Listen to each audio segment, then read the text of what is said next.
박근혜 전 대통령이 21시간이 넘는 고강도 검찰 조사를 받고 귀가했습니다. 박 전 대통령에 대한 실제 조사는 14시간 정도가 진행이 됐고 조서 열람에만 7시간이 소요됐다고 하는데요. 이 시각 세 분의 전문가 모시고 관련 이야기 짚어보겠습니다. 차명진 전 새누리당 의원, 김만흠 한국정치아카데미 원장, 정태현 변호사 나오셨습니다. 안녕하세요. 어서 오십시오. 네, 안녕하세요. 네, 먼저 오늘 검찰 조사를 마치고 청사 밖으로 빠져나오던 박근혜 전 대통령 얘기부터 해보겠습니다. 의원님, 박근혜 전 대통령 모습이 출발할 때와 달리 좀 피곤한 모습이었고 또 예상과 달리 아무런 발언도 하지 않았거든요. 오늘 청사 밖으로 나오는 모습 어떻게 보셨습니까? 일정하게 이제 그 조사하는 시간이 한 11시간 됐고 그 조사한 내용을 검토하는 시간이 7시간 됐다는 얘기를 들으면서 검찰에서 상당한 물증을 갖고 있구나. 그래서 특별하게 피의자인 박근혜 전 대통령과 시시비비를 따질 만한 그런 거리가 없었구나. 그러나 그럼에도 불구하고 7시간 동안이나 검토를 했다는 거는 상당히 장시간인데 박근혜 대통령이 예상 못했던 질문이 많이 나왔나 보구나. 그래서 박근혜 전 대통령으로서는 꼼꼼히 확인할 수밖에 없었구나. 이런 생각이 듭니다. 네, 말씀하신 것처럼 조사 열람에만 7시간이 소요가 됐거든요. 왜 이렇게 오래 걸린 걸로 보십니까? 글쎄요, 그렇습니다. 열람하면서 조사 내용을 검토하는 7시간 좀 많이 걸렸던 것 같은데요. 박 전 대통령의 대화 스타일상 어떤 식으로 조사받을까 좀 궁금했습니다. 네. 그동안은 박 전 대통령의 입장이라는 것이 대통령이라는 권력적인 위치에서 할 말만 짧게 하고 질문을 별로 받지 않은 스타일이었는데 반대로 검찰의 조사, 수사에 본인이 응답하는데 어떤 식으로 응답했을까 두고 나중엔 얘기가 나오겠습니다. 그렇습니다. 들어갈 때 입자 표정에 비해서 나올 때가 조금 우리 홀가분한 표정이 좀 있어 보이긴 합니다. 그동안에 봤던 박 전 대통령의 표정 중에서 저는 어제 검찰에 출석할 때 약간 순간적으로 미소를 띠긴 했습니다만 상당히 침통한 그런 표정이었습니다. 네. 그래서 21시간에 거쳐서 조사를 마치고 나왔었지만은 삼성동 집에 들어갈 때 보니까 말은 안 했지만은 지지자들한테 웃는 표정을 보여주려고 하는 것 보니까 일정하게 조금 뭔가 털고 나와서 정리된 그런 느낌이었습니다. 저는 다만 어제 출석 과정 속에서 그동안의 탄핵으로 심판 계류 중에서 직무가 정지되어 있던 시간, 그다음에 이후에 탄핵 이후에 청와대에서 나오는 시간 등을 포함했을 때요. 뭔가 국민을 향해서 한 말씀 해주셔야 되는데 어제 그 말씀을 좀 기대했는데 어제도 또 그 시기를 놓치고 했던 점은 굉장히 좀 아쉬움이 있습니다. 네. 지금 말씀하신 대로 국민들이 사실상 청사에 들어갈 때 29자로 된 짧은 메시지를 남겼기 때문에 청사에 나오면서 혹은 사저 앞에서 이 조사를 마친 이후에 뭐 소감을 밝히지 않을까 이렇게 좀 기대하는 부분도 있었는데요. 네. 어떻게 보셨습니까? 박근혜 대통령은 잘 아시다시피 표정, 그다음에 옷 입은 거 그런 거 자체가 어떤 메시지 아닙니까? 네. 말을 길게 하는 분이 아니고 다만 이제 저는 느껴지는 것이 오히려 오늘 이 시점에서 세월호가 또 인양되지 않습니까? 그렇죠. 그래서 유진룡 전 문체부 장관의 얘기한 것에 의하면 박근혜 대통령이 그 세월호 사건 이후로 상당히 초조해지고 일방통행식이고 그렇게 됐다고 그러더라고요. 그랬는데 이제 오늘 이 세월호가 인양되면서 박근혜 대통령은 조사받는 걸 보면서 그 자체가 박근혜 대통령이 말하지 않아도 그 자체가 메시지인 것 같아요. 매칭은 언젠가 풀리는구나. 풀 수밖에 없구나. 저 오늘 그런 생각이 많이 들었어요. 네, 상황이 상황인지라 좀 다양한 거 가지고 여러 메시지가 나오는 것 같습니다. 지금 박 전 대통령이 아까 7시간 조사 열람을 했지 않습니까? 이렇게 소요를 하면서 수정을 검찰 측에 요청했다고 하는데 이게 일반적인 일인 건가요? 우리 형사소송법에 따르면 네. 이제 피의자 신문조서든 진술조서는 이제 작성을 하고 나서 이제 그 진술을 한 사람, 이게 피의자겠죠. 그 피의자가 내가 얘기한 대로 되어 있는지 일일이 확인을 하고 네. 그게 잘못되어 있으면 고쳐달라고 할 권리가 있습니다. 그래서 잘못됐으면 고쳐주거든요. 많이 고쳐야 될 것 같으면 그 부분을 다시 이제 타자를 치는 것이고 조금 고칠 것 같으면 뭐 가삭 이렇게 하는 거죠. 네. 근데 보통 저도 여러 차례 그 검찰에 입회를 했었지만 되게 한 20시간씩 조사를 해도 한 3시간 정도면 대충 쭉 다 읽어볼 수가 있어요. 잘못된 네. 걸 고치고. 근데 7시간 걸렸다는 건 보통 한 2배쯤 걸린 거거든요. 네. 아마도 박 전 대통령이 본인이 아마도 평생 처음 조사받아 본 것 같고 또 한 가지는 이게 말 그대로 어다르고 아다르다고 본인이 이제 뭔가 부인하고 있는 입장에서 혹시나 인정한 것처럼 보이면 안 된다는 그런 조바심에서 더 꼼꼼하게 본 것이 아닌가 싶고요. 물론 또 박 전 대통령도 보지만 변호인도 봅니다. 네. 그러니까 두 당사자가 보고 거기다 도장도 찍거든요. 그런 점에서 이제 시간이 많이 걸린 걸로 보이고, 그다음에 또 이 표정이 좀 약간 밝아 보인다는 거는 우리가 시험 치고 나온 학생을 생각하면 되죠. 네. 시험 치고 우리 학력고사 치고 나온 애들 얼굴들이 밝잖아요. 시험을 잘 쳤거나 못 쳤거나 좀 벗어난 것 같으니까 아마 그런 차원에서 얼굴이 조금 밝아진 것 같고, 그걸 가지고 실제로 내가 뭐 혐의 없음이 이제 밝혀졌구나 그렇게 해석하는 건 아직은 이른 걸로 보입니다. 네. 원장님, 이 예. 박 전 대통령 측에서 이 검찰 진술 조서를 좀 여러 개 수정하는 것으로 좀 알려지면서 지금 사실 그 어제 조사를 시작하기 전에 영상 녹화에 부동의하지 않았습니까? 이 부분을 놓고 좀 논란이 일어나는 것 같은데 어떻게 보십니까? 그 전에 검찰에서 그렇게 얘기했었죠. 참고인의 경우에는 동의하지 않으면은 영상, 음성, 녹음 녹화를 거부할 수 있다. 그러나 피의자의 경우는 그냥 검찰이 선택해서 사전에 통지만 해주면 된다, 고지만 해주면 된다라고 했었는데 박 전 대통령 측에서 동의하지 않아서 하지 않았던 것 너무 특혜 해준 거 아니냐 이런 비판들이 있었죠. 검찰 측은 되게 그렇게 해석을 하고 있는 것 같습니다. 검찰 측에서 영상 녹화를 하면 할 수도 있는 것이지만은 어쨌든 간에 조사 상대하에 여러 가지 분위기 조성을 위해서 그냥 이렇게 하는 것이 실질적인 조사에 효과적인 결과를 얻는 데 도움이 될 것서 그렇게 했다는 얘기인데, 제 개인적인 판단으로는 영상 기록을 남겼으면 하는 좀 아쉬움이 있습니다. 어떤 측면이냐면은요, 우리가 대통령 기록 관리에 관한 법률, 대통령 기록물 관리한 법이 나왔던 것이 우리가 지금 비밀 관련 얘기만 하고 있습니다만은 역사적으로 굉장히 중요한 자료이기 때문에 일반 국민들도 열람을 할 수 있고 후세 사료로 삼자는 차원에서의 기록물법을 관련 만들었는데, 물론 전직 대통령이긴 합니다. 그럼에도 불구하고 사실상 파면의 연속선상에서 진행되는 수사 기록인 만큼 저는 영상 기록 정도를 남겨놓는 것이 좀 바람직하지 않았냐 그런 판단인데, 물론 판단은 수사를 하고 있는 검찰이 했던 거겠죠. 일반적으로 검찰에서 이제 재판이 끝이 나면 그 사건 기록을 이제 보존하는 기간이 있거든요. 네. 근데 일반적으로 이제 몇 년 이렇게 돼 있는데, 이것이 중요한 사건이나 뒤에 두고두고 볼만한 사건, 역사적인 사건은 영구 보존합니다. 그래서 아마도 박 전 대통령에 대한 수사 기록도 영구 보존될 가능성이 높은데, 만약에 영상 녹화가 됐다면 그것도 100년 뒤, 200년 뒤에도 볼 수도 있는 그런 사안이죠. 근데 네. 이제 우리 형사소송법은 영상 녹화에 대해서 피의자의 경우는 그 녹화를 하게 되면 알려줘야 됩니다. 알려줘야 되고 전 과정을 녹화를 해야 되고, 그 다음에 다 끝이 나면은 이제 피의자가 거기다 서명 날인을 하거든요, 봉투에다가. 그리고 또 피의자나 변호인이 요구하면 언제든 이걸 다시 재생을 해야 됩니다. 그건 뭔가 하면 단순히 수사를 위한 목적뿐만이 아니고 검찰을 위한 뿐만이 아니고 피의자 입장에서도 내가 A라고 얘기했는데 조세 B라고 돼 있으니 이거 잘못된 거 아니냐고 법정에 주장할 때 쓰일 수 있도록 한 것이거든요. 네. 근데 실제로 이제 우리 수사 현장에서는 피의자에게 전부 다 이 영상 녹화를 하지는 않습니다. 필요한 경우면 골라서 하거든요. 근데 때로는 영상 녹화에 강한 그런 거부감을 가지고 있는 사람들이 있어요. 그런 사람들의 경우는 원래 동의를 받을 필요는 없지만 난 영상 녹화하면 난 진술을 안 하겠습니다. 이런 경우가 있거든요. 그럼 조사가 안 돼요. 근데 영상 녹화라는 목적은 진술을 한 그 조서를에 대해서 증거 등이나 증명에서 문제가 없게 하기 위한 그 목적이 있는데, 오히려 조사가 안 돼 버리면 영상 녹화라는 그 목적이 흔들리게 되죠. 네. 그래서 아마 이번 경우에도 우리도 이제 이왕이면 좀 영상 녹화 됐으면 좋은데, 박 전 대통령이 지난번 특검 때도 영상 녹화 한다니까 안 한다 그랬죠. 대면조사 안 한다 그랬잖아요. 네. 그래서 그거 갖고 신랑이 하면 결국 조사가 안 됩니다. 그래서 그런 차원에서 그러면 우리 수사 목적만 달성하면 되니까 그럼 영상 녹화 안 하고 가자. 아마 그렇게 된 걸로 보입니다. 근데 저는 이제 검찰 조사를 아주 많이 받아본 사람 중에 하나인데, 네. 집시법, 국가보안법, 무슨 뭐 선거법, 명예훼손법. 그래서 저는 그 조사 전문가가 아니라 피조사 전문가인데, 네.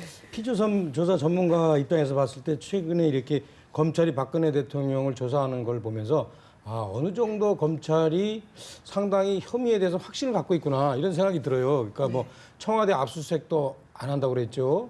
그다음에 대질 조사도 안 한다고 그랬죠. 이번에도 영상 녹화도 안 한다고 그랬죠. 이게 이제 일종의 예우 차원이기도 했지만 그동안 150일 동안 조사한 것에 대한 결과도 갖고 있고, 네. 검찰로서는 사실 이게 재수하는 거 아니에요. 지난번에 했고 이번에도 다시 하는 겁니다. 그래서 아마 제가 이렇게 보니까 상당히 검찰로서는 증거에 대해서 자신감이 있지 않을까. 그래서 최대한 박근혜 대통령에 대해서 예우를 취하지 않을까. 조사받아본 입장에서 보면은 그 증거가 애매할 때는 아주 그 피조사자를 아주 닥달을 합니다. 그래가지고 답을 얻어내기 위해서 이리 치고 저리 치고 돌리 치고 막 그러는데 쭉 들었던 얘기를 보면은 단문 단답형으로 계속 쭉 일사천리로 진행됐다는 걸 보면은 검찰에서 상당히 소위 말해 증거가 확보되어 있다라는 그런 생각을 제가 할 수밖에 없네요. 그렇죠? 그렇다면 의원님이 보시기에는 검찰이 어제 조사에서 새로운 사실을 좀 확인하기보다는 기존의 수사한 내용을 재확인하는 차원으로 조사가 이루어졌다 이렇게 보시는 거죠? 예. 그래서 박근혜 대통령으로서 상당히 당황스러웠을 거예요. 제가 볼 때.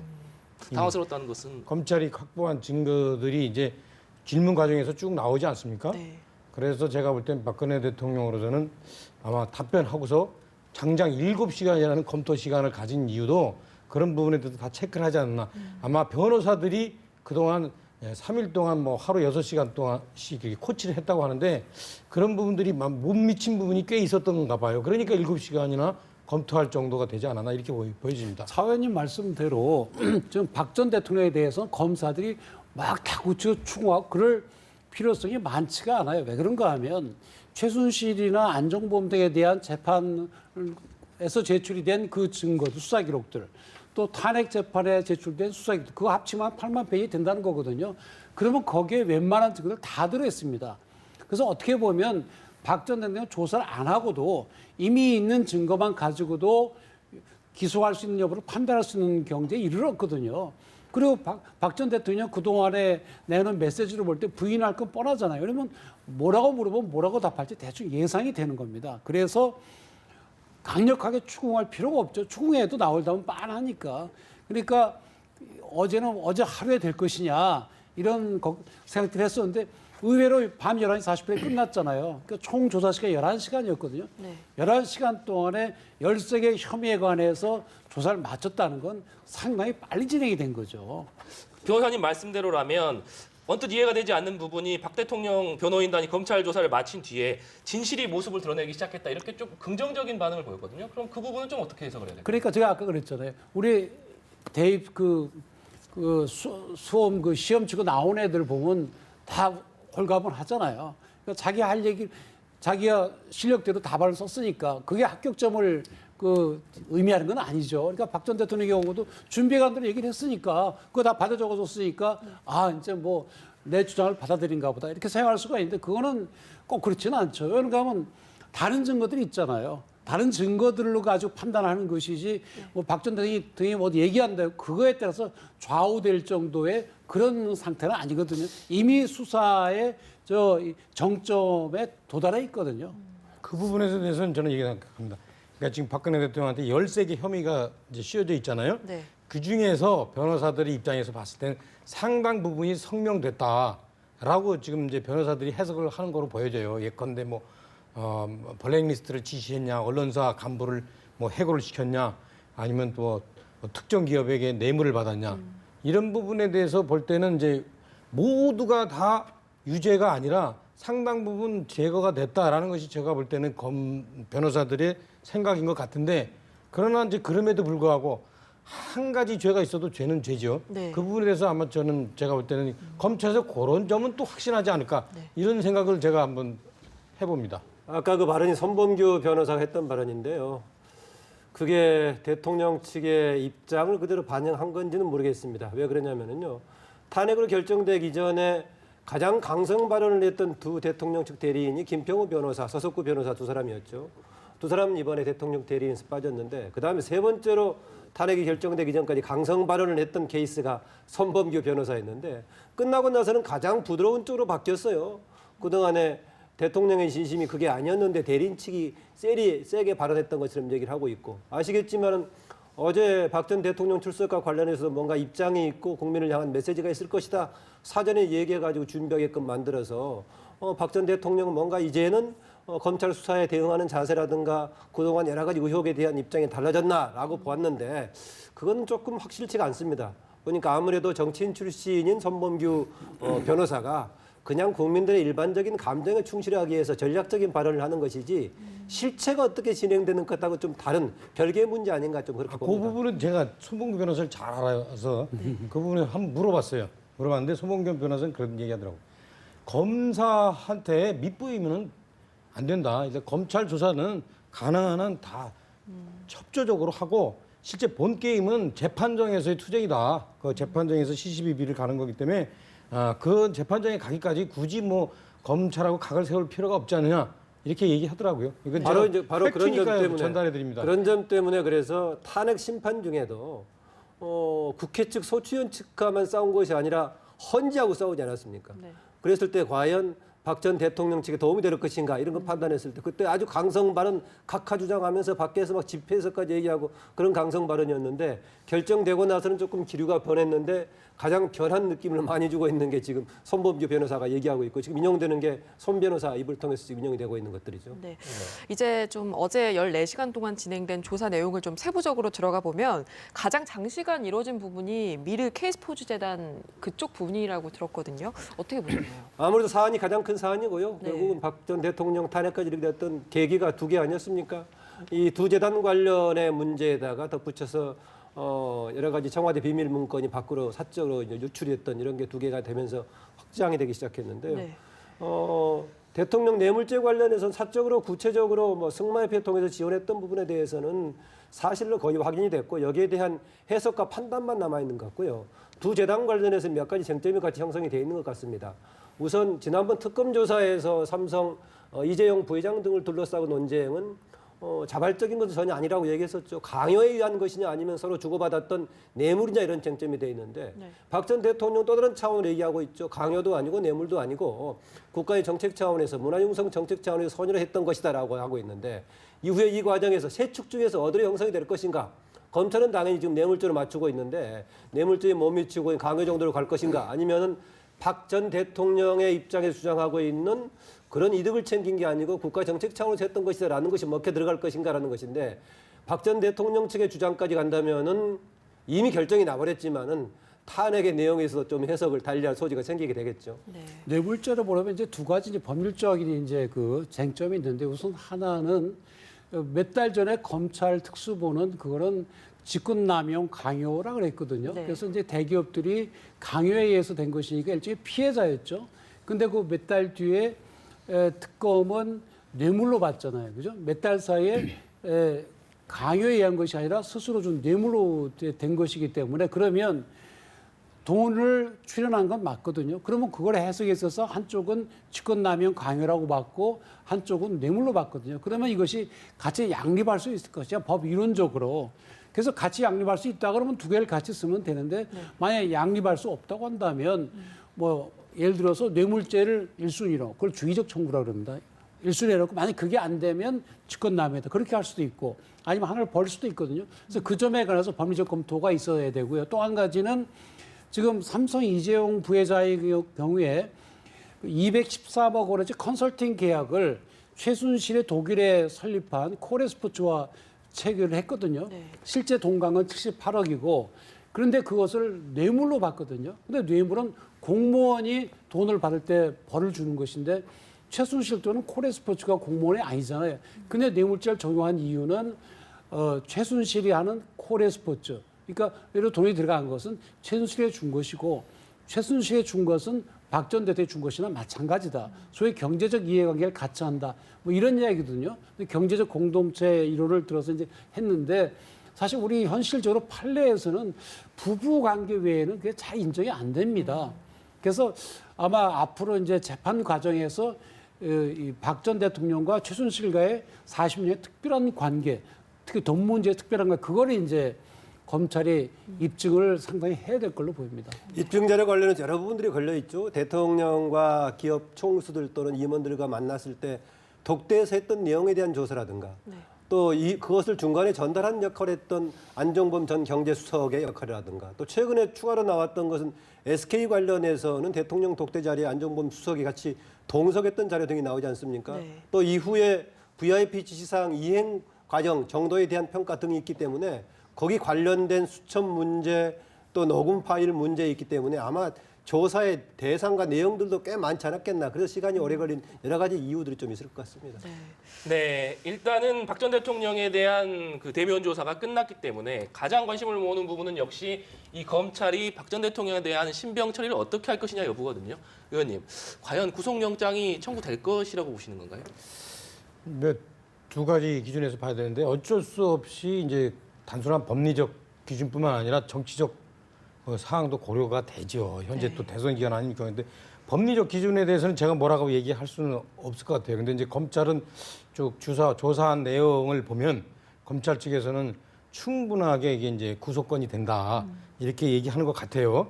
근데 이제 정치적인 측면에서 보면 자 이게 지금 과연 지금 구속했을 경우에 어떻게 되느냐라는 문제를 아마 김순환 검찰총장이 아주 그냥 무지하게 고민을 하겠죠. 거기에 대해서 제가 뭐라고 얘기하기는 좀 곤란하죠. 네. 김 원장님은 어떻게 보십니까? 저는 법리적인 판단 관련해서는 검찰 자연 얘기한 대로요. 검찰은 이제 구속 방향으로 당연히 가는 것 같고요. 그렇다면 최종 판단은 검찰의 판단 다음에 영장 판사가 어떻게 판단할 것인가 달려있다고 봅니다. 다만 이후의 정치적인 상황에 대한 판단에 대해서는 약간 저는 생각을 달리하는데요. 일반 국민들의 상식하고 다른 결론이 났을 경우에는 일반 국민들이 생각하지 못했던 전문적인 법리적인 영역에서 대상이 아니었기 때문에 의견이 엇갈릴 수 있을 겁니다. 그런데 정치적인 판단했을 경우에는 일반 국민 여론 상식에 부합되는 방향이 아니겠는가라는 생각을 하고 있고요. 그리고 선거에 미치는 영향 관련해서는 저는 우선 이게 별 영향을 미치는 요소가 아니다라고 보고 있고요. 과거에 97년 대선 때 당시 김대중 후보 관련 의혹이 제기된 것의 부분에 대한 김태정 당시 검찰총장 또 김영삼 대통령 관련해서 당시 선거 때는 유보하기로 했던 부분을 예로 들고 있는데 상황이 완전 다르다. 왜냐하면은 당시 김대중 후보는 당사자가 후보였기 때문에 더구나 의혹 수준에서 문제가 제기된 것이 선거 과정 며칠 앞두고 논란이 된다면 근거 없는 가지고 결정적인 타격을 입을 수가 있죠. 그런데 지금 박 전 대통령은 본인이 후보가 아니기 때문에 그런 상황은 달라서 정치적인 차원의 판단을 한다면은 일반 국민들의 상식에 부합하는 차원으로 결정을 해야 한다라고 보고 다만 이제 법리적인 차원은 법적인 전문가들의 판단에 맡겨 이런 있겠죠. 상황을 한번 예상을 해보세요. 지금 선거운동이 한참 벌어지고 있는 상황에 박근혜 대통령이 앞에 수건으로 손을 가리고 그리고 올림머리가 아닌 단발머리를 하고 검찰에 출석하는 그 장면이 카메라에 포착됐다고 생각해 보세요. 이게 실제 제가 볼 땐 중간에 있는 입장을 갖고 있는 사람들조차 상당히 박근혜 대통령에 대한 동정심 이런 것들을 가지게 될 것이고 그것이 선거 영향, 표심에 영향을 미칠 수밖에 없는 게 현실입니다. 그렇죠? 저는 일정하게 영향을 미칠 수 있다고 보지만은요. 여러 가지 헌법과 법률을 위반해서 탄핵이라는 파면을 당하고 이후에 추가적인 형사적인 처리까지 되고 있는 대통령에 대한 동정심 때문에 국민 다수가 움직이지는 않을 것이다. 당연히 전직 대통령이었던 사람이 수갑까지 차고 수건으로 가리고 하는 모습이 보인다면 안타까워하는 마음이 있을 것인데 그게 우리 국민들이 그것 때문에 다른 대선 후보를 뽑는다. 이런 상황까지는 가지 않을 거라고 저는 봅니다. 그러니까 정치적인 건 두 분이 잘 말씀해 주셨고요. 그러면 지금 검찰은 법과 원칙에 따라 처리를 하겠다 그러지 않습니까? 그러면 법과 원칙 도대체 어떻게 하겠다는지를 이제 생각해 볼 수가 있는데 우리 형사소송법은 이 구속은 어떤 경우에 하는가 하면 일정한 주거가 없을 때 또는 도주의 염려가 있을 때 증거인멸의 우려가 있을 때 그리고 그런 경우에 있어 사안의 중대성을 이제 감안해서 한다 이렇게 돼 있거든요. 근데 박 대통령은 주거는 일정하고, 그죠? 도망할 가능성은 없죠, 그죠? 어디로 도망을 가겠습니까? 그럼 증거인멸의 가능성을 따져봐야 되는데 뭐 증거인멸할 가능성이 전혀 없다고 할 수는 없지만 이미 증거가 다 확보가 돼 있거든요. 그 뭐 10만 페이지에 가까운 기록이 있기 때문에 뭐 새삼스럽게 증거인멸해서 유무죄가 왔다 갔다 할 가능성은 적고, 그렇긴 하지만 사안의 중대성으로 보면 이게 온 나라를 흔든 사건 아닙니까? 그런 점에서 사안이 중대하고 또 이 박 전 대통령의 지시를 받아서 움직인 것으로 되어 있는 안종범 수석이나 또 정호성 비서관, 최순실 씨 구속이 돼 있거든요. 그러면 실제로 움직인 사람들이 구속이 되어 있는데 지시한 사람은 구속이 안 된다. 그러면 형평성이 어긋나죠. 그런 것을 생각한다면 뭐 구속하는 게 마땅하죠. 그런데 한편 법적으로 볼 때도 이제 불구속을 주장할 수 있는 여지가 뭔가 하면 증거인멸, 아까 말씀드린 증거인멸을 막기 위해서 구속하는 건데 이미 조사 다 돼 있는 거란 말이에요. 사람들께 증거인멸가 없고 또 우리 헌법과 형사소법의 기본 원칙은 불구속 수사가 원칙입니다. 그래서 불구속 수사라는 건 수사받을 때 그리고 재판받을 때 구속돼 있지 않고 집에서 왔다 갔다 할 뿐이지 만약 법원이 실형을 선고하면 교도소에서 복역해야 되는 건 맞거든요. 말하자면 징역을 살 것 같으면 좀 더 미뤄지는 것뿐이거든요. 네. 그래서 이게 꼭 구속할 필요가 있겠느냐. 특히 뭐 이 정치적인 조금 더 포함한다면 아니 전직 대통령을 구속해갖고 이게 뭐가 보기가 좋겠느냐. 뭐 그런 점에서 이제 구속이 맞지 않다고 생각할 수가 있는데 네. 결국 이거는 뭐 검찰총장이 역사와 국민 앞에 심각한 고민을 하고 바른 결정을 해야 될 걸로 보입니다. 그 전직 대통령 예우 품격 관련해서는 상반된 해석이 충분히 가능하다고 봅니다. 바른정당의 유승민 의원이라든가 자유한국당의 상당수 정치인들이 대한민국의 대통령, 전직 대통령이라는 품격을 계산해서 구속까지 가서는 안 된다는 예우의 차원에서 하고 있는데 그렇게 봐주는 게 대한민국 품격 형성에 도움이 될지 법 앞에 평등하게 책임을 질 만큼 제대로 처리하는 것이 대한민국의 품격을 새롭게 다지는 데 도움이 될지 이건 상반된 해석이 충분히 가능합니다. 막연하게 전직 대통령이라고 봐주는 것이 대한민국 품격을 올리는 것만 아니다라는 점 좀 말씀드리고 싶습니다. 네. 그렇다면 지금 박 전 대통령에 대한 신병 처리 여부가 어떻게 될지 예단하기는 어렵습니다만 중요한 부분은 그렇다면 검찰이 이 신병 처리 결정을 언제 내리느냐 이 부분도 중요한 것 같은데요. 노무현 전 대통령 같은 경우에는 상당히 오랜 시간이 걸리지 않았습니까? 23일이나 걸리는 바람에 참 그 안타까운 그런 일이 발생했죠. 만약 구속도 불구속도 안 하고 계속 3주 이상 가면은 당시 노무현 전 대통령이 받았을 그런 고통을 우리가 충분히 예상할 수 있거든요. 그래서 어떻게 돌아가시게 하는데 어떻게 뭐 원인을 제공한 것이 아니냐 그런 뭐 비난까지 나올 수가 있는데 이 경우도 검찰이 빨리 결정을 해야 됩니다. 왜 그런가 하면 결정 안 하고 미적거리면 지금 우리가 봤잖아요. 탄핵 때도 촛불 집회, 태극기 집회 서로 세를 보였잖아요. 그래서 갈라지는데 만약에 불구속 여부도 빨리 결정을 안 하면 구속을 하자는 쪽들, 구속을 해서는 안 된다는 쪽들, 또 정치권에서 끊임없는 압력이 들어오게 되고 그러면 검찰이 그 뒷감당을 못하게 됩니다. 그러니까 빠른 시일 내에 딱 판단을 해서 소신껏 결정을 하고 밀어붙여야 됩니다.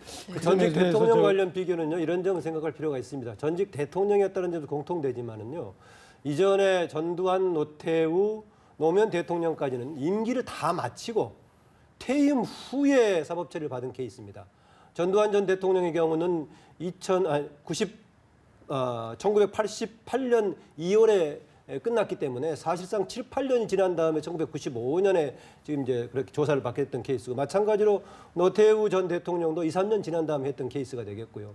노무현 전 대통령도 1년 2, 3개월 지난 시점이었기 때문에 지금의 박근혜 전 대통령 케이스가 다르다. 박 전 대통령은 사실상 탄핵의 연속선상에서 지금 수사를 받고 있다는 점. 그래서 과거하고 비교할 때는 단순 비교하기 어렵고 이전 대통령은 임기를 마치고 퇴임 이후에 몇 년 지난 가운데 수사를 받았던 케이스이기 때문에 좀 구분해서 볼 필요는 있습니다. 네. 저는 좀 여유를 갖고 좀 생각해 줬으면 좋겠는데 요즘 저게 막 함부로 구속 안 합니다. 저는 그런 측면에서 봤을 때는 저 문영표 장관이나 뭐 조윤선 장관 이런 사람도 좀 특검이 과도하게 구속을 했다 이런 생각이 들고요.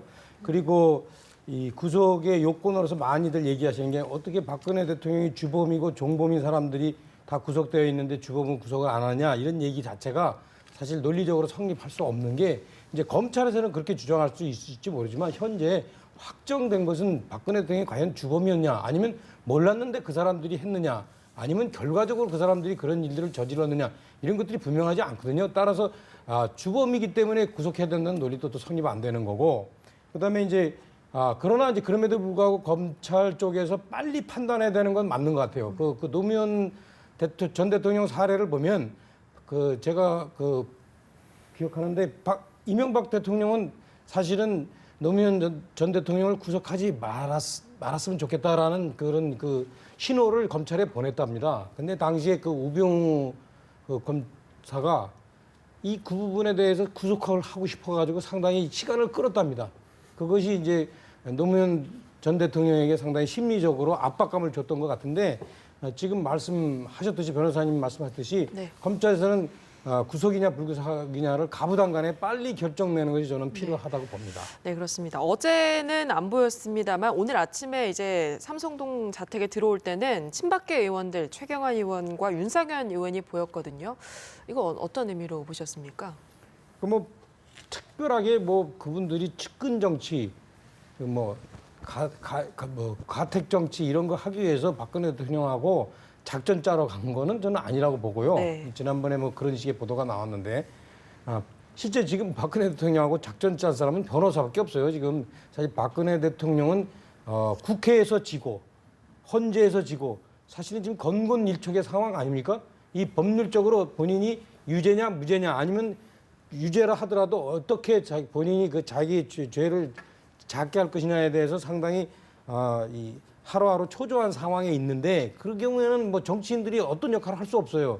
그러니까 변호사들하고 상당히 긴밀하게 논의를 할 거고 제가 볼 때는 뭐 최경환 의원이나 윤상현 의원은 그냥 심적인 위로 정도로 가는 거지 뭐 그 이상의 의미는 없을 거라고 봅니다. 네. 특히 정치인들이 저 검찰청에 안 온 건 참 잘한 결정으로 보입니다. 네. 왜 그런가 하면 뭐 의리 때문에 온다 하더라도 수사를 받으러 가는데 그 옆에 서 있으면 결국 검찰에 대한 압력으로 비칠 수도 있거든요.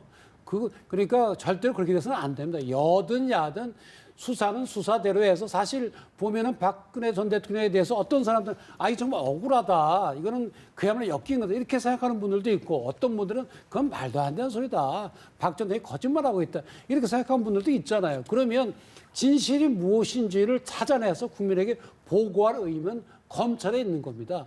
그래서 어떤 그 외압에도 흔들리지 않고 진실을 찾아서 밝혀야 되거든요.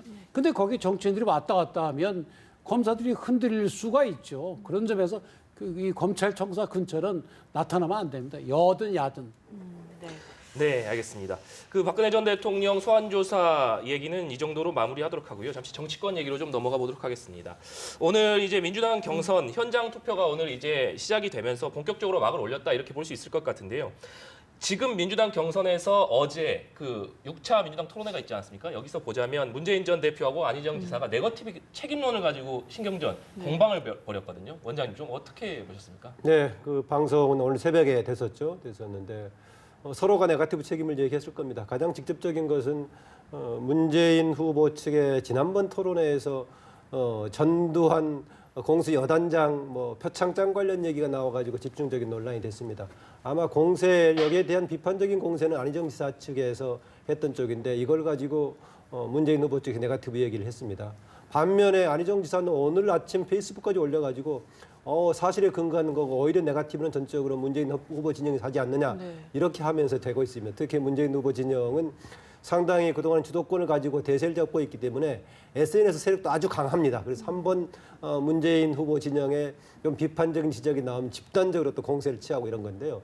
저는 일정하게 경쟁 과정에서 네거티브가 나올 수밖에 없다고 봅니다. 우리가 선거를 할 때 최선을 뽑아야 한다고 얘기하지만 현실적으로는 차선이거나 아니면 차악을 그럼 뽑는 경우가 되게 현실적인 거고요. 또 그냥 독자적으로 이상적인 인물이 없을 경우 서로 비교하는 거 아니겠습니까? 네. 그래서 일반 국민들의 경우도 상대의 검증 차원에서 되게 네거티브가 나올 수밖에 없고 다만 우리가 봤을 때 그게 근거 있는 상대방에 대한 비판인가 이것을 가려줄 필요는 있지만은 과연 긍정적인 것만 하라고 강요하는 것도 사실은 현실에 맞지 않는 얘기다. 또 당연히 검증 차원의 상대한 비판은 필요하다. 지적했다시피 다만 그게 근거 있는 정확한 비판인가 이것은 언론이 따져줄 필요가 있다는 생각이 듭니다. 저는 관전자 입장에서 두 가지 포인트가 있는데요. 네. 실제 그 문재인 대표가 전두환 전 대통령한테 훈장 받은 것에 관한 논쟁은 사실 3월 27일 날 있을 호남 경선에 일정한 정도 영향을 미칠 수밖에 없습니다. 네. 이제 우리가 알 수 있듯이 그 국민의당의 박지원 씨도 전두환 장군한테 상장 받았는데 나중에 반납했잖아요. 그래서 이 부분에 대해서 아마 문재인 대표에게 어느 정도 상처를 입힐 수밖에 없지 않나 하는 생각이 들고 두 번째는 지금 이분들이 누구는 페이스메이커고 누구는 어떤 주력이다 이런 식으로 이제 많이 관찰자들이 봤는데 이 정도 붙으면은 이거는 페이스메이커가 아니에요. 이제 서로 이제 제가 볼 때는 상당히 사생 결단하는 식으로까지 간 것 같고 과거에 박근혜 이명박 경선이 생각납니다. 그분들이 이제 경선이 끝났을 때 박근혜 당시 후보가 승복을 선언했음에도 불구하고 그 후유증은 그 후에 계속 남거든요. 이분들도 아마 제가 볼 때는 이 정도면 누가 어떤 후보가 되고 누가 당선되든지 간에 후유증이 계속 남겠구나 이런 이제 생각이 또 듭니다. 뭐 네거티브가 뭐 그걸 뭐 장려하거나 그럴 수는 없는 거죠. 당연히 이제 뭐 없어야 된다고 생각하지만 지금 이번 민주당 경선은 우리 국가적으로 볼 때도 좀 다른 의미가 있는 것 같아요. 왜냐하면 하면 지금 보수에 이렇게 눈에 띄는 대선 그 주자가 없지 않습니까? 그러면 결국 지금 앞으로는 모르겠지만 지금 현재는 결국에는 민주당 내에서 대선 후보로 정해지는 분이 당선될 가능성이 매우 높지 않습니까? 네. 그렇다고 한다면 민주당 내의 경선이 단순히 당내 행사가 아니라 실질적으로 다음 대통령을 뽑는 그런 것이 될 가능성이 매우 높거든요. 그런 점에서 지금 저게 단순히 당내 경선이니까 그냥 조용히 넘어가는 것은 그건 오히려 우리 국민들의 그런 검증에 대한 욕구에 많이 부족한 것이 아닌가. 오히려 더 세게 더 상대방에 대해서 그런 문제점을 지적해내는 것이 필요하지 않나 싶습니다. 예를 들어서 지금 박근혜 전 대통령의 경우에 최순실이라는 전여사 미스를 누가 알았습니까? 정치인으로도 아무도 몰랐잖아요. 근데 아주 가까운 사람들은 알았을 거란 말이에요. 그래서 지금 뭐 문재인 그다음에 그 안 지사 두 분의 경우에도 두 분이 뭐 나쁘다는 것이 아니라 좀 우리 국민들이 보기에도 아 이분은 이런 결점이 있구나 또 이런 장점이 있구나 이런 확실히 알 수 있게 좀 해줬으면 하는 게 일반 국민들의 바람입니다. 그 두 사람 얘기만 나오다 보니까 지금 네 사람이 경선하고 있는데 나머지 두 사람 접촉할지 모르겠습니다. 이재명 후보도 있고 고양시장인 최성 후보도 있다는 점 말씀드리고 싶습니다. 네. 그런데 이 시점에서 또 궁금한 것이 앞서서 원장님 잠시 언급해 주셨지만 안희정 지사가 이 페이스북에 이 문 후보 진영의 비뚤어진 태도가 문제다. 또 정 떨어지게 한다. 뭐 이런 상당히 이례적으로 강한 어조의 발언, 비판 발언을 내놨거든요.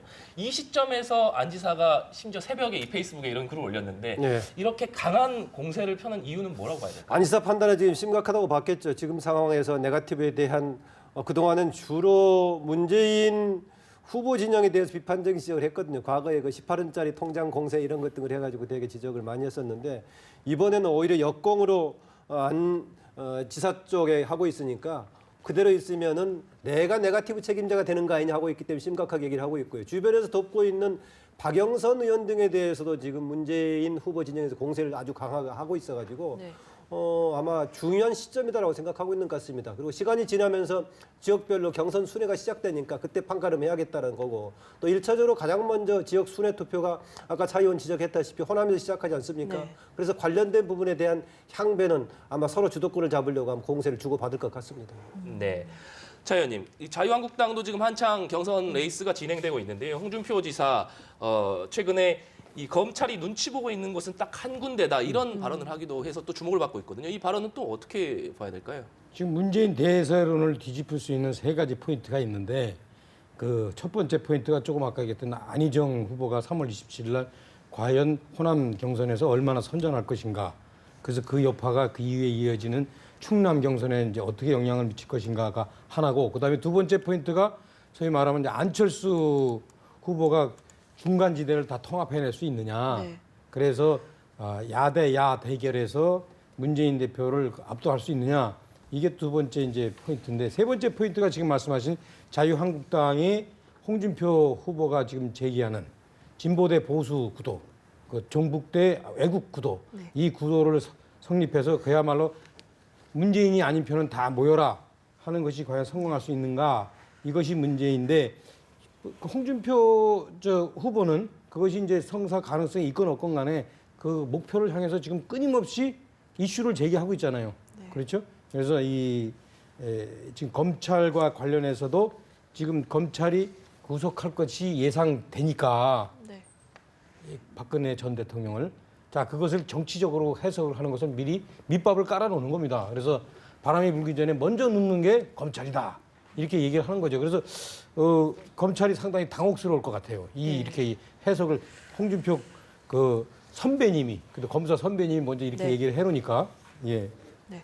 지금 조금 전에 들어온 소식에 의하면요. 검찰 측에서 지금 입장을 좀 표명했는데 조사 내용을 면밀히 검토해서 이제 계속 얘기 나온 것처럼 법과 원칙에 맞게 판단하겠다. 또 조사가 원만하게 잘 진행이 됐다. 이렇게 말을 했고요. 또 준비한 질문을 다 했고 조사 분량이 수백 쪽에 달한다. 이런 말도 했고요. 박 전 대통령이 조서를 7시간 넘게 꼼꼼히 열람을 했고 일부는 수정도 했다. 이렇게 말을 했습니다.